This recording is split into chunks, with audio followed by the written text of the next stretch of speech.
Em outubro, na Record, o cinema vem com força total. Filmes inéditos e atores consagrados.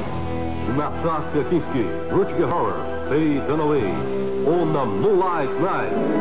Anthony Hopkins, Susan Sarandon, Mussolini e eu. Peter Ustinov em Era um Castelo com 40 Cães. Com Salvatore Tecácio, o garoto de Cinema Paradiso.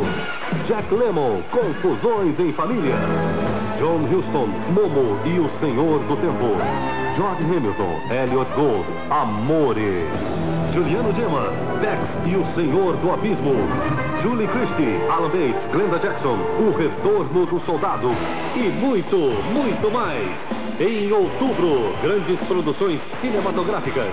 Record, sempre um bom programa, todo dia, o ano todo.